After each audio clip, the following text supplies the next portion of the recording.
So if you're an Aussie or a Kiwi, then there's a good chance that watching this weekend's Bathurst 1000 is a part of your schedule. And the Bathurst 1000 as we know it today first began in 1963. Actually, that's not quite true. It really began in 1960. It was conceived as a 500-mile endurance race for Australian-made and Australian-assembled sedans, and from 1960 through to 1962 was held on the epic Phillip Island circuit in Victoria. But during the 1962 race, the track surface broke up really badly and basically the owners weren't in a position to repair it. So the 1963 race moved to the Mount Panorama circuit just on the outskirts of the New South Wales town of Bathurst, and it's been there ever since.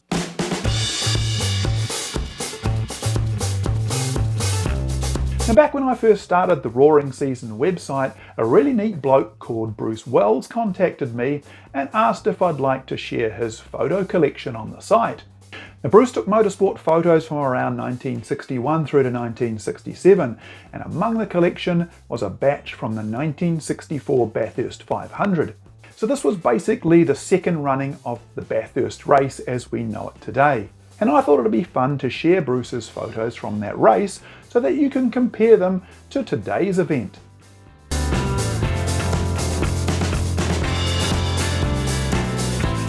Now, Mount Panorama is best known today for the annual Bathurst 1000 race, but the track itself existed way before the 1963 500-mile Enduro.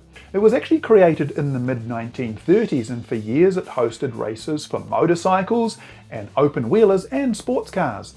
The track itself is incredible. There's actually a 174-metre difference between the lowest point and the highest point on the circuit. And it was originally 6.17 kilometres in length before it was extended in 1987 with the addition of the Chase on Conrod Straight. Prior to the Chase, Conrod Straight was 1 mile in length. And even though it's insanely fast, the Chase was actually added as a safety feature.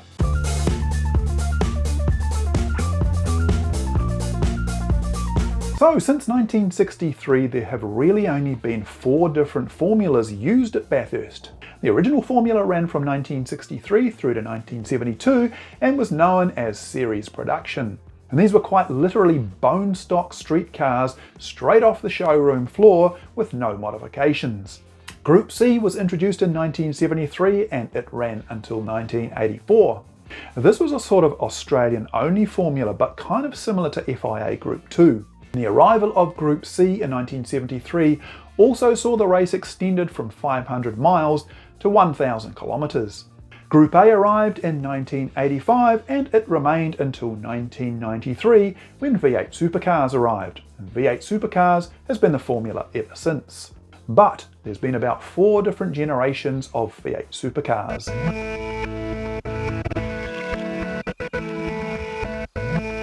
So, given we've got Bruce's amazing 1964 photos on here, I thought it'd be fun to compare the 1964 race with the 2024 race, 60 years apart. In the 2024 race, there were 26 entries, and in 1964, there were 59. In 2024, there were just 2 makes and model of car, Chevrolet Camaro and the Ford Mustang. In 1964, there were 22. And those 59 cars in the 1964 race were spread across 4 different classes, which were not based on engine size, but rather retail price. In 1964, the outright winner was not recognised, but rather the winner of each class was recognised. But the car that covered the race distance first was the Cortina GT of Bob Jane and George Reynolds. In 1964, the starting positions were based on engine size, and there were only 2 V8s in the race, which was a pair of Studebaker Larks. And the Studebakers led the early laps until they ran out of brakes. In 1964, the cars were completely bone stock. You could pop the hubcaps off, but that was about it. The modern V8 supercars use a tube frame structure, and other than the body skins and the engines are exactly the same across the Mustang and the Camaro. And here's the biggie. The fastest race lap in 1964 was 3 minutes and 21 seconds. In 2024, it was just under 2 minutes and 8 seconds. And that's despite the track now being longer with the addition of the Chase.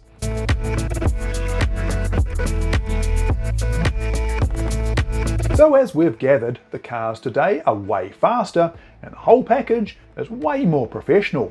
But is it better? The 1964 race was built on testing the durability and speed of the Australian automotive industry. And this was actually a great way for manufacturers to sell cars.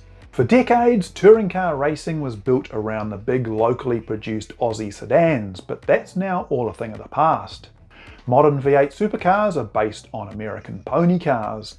Now, I've been obsessed with Bathurst and Australian touring car racing since I was a kid in the 1980s. But in recent years, my interest has begun to wane, and I can't even tell you why. But I'd be keen to hear your thoughts. Is Bathurst better now than it was? And will you be watching the coverage this weekend? And if you were running the show, what would you do differently? Post your comments below. Love to hear from you.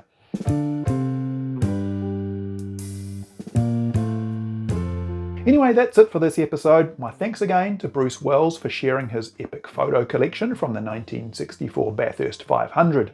I hope you enjoyed this little video and these photos, and if you did, please hit the like button and the subscribe button and tap that little bell thingy below so you get a notification when I post up a new vid. But anyway, until next time, catch you then. See ya!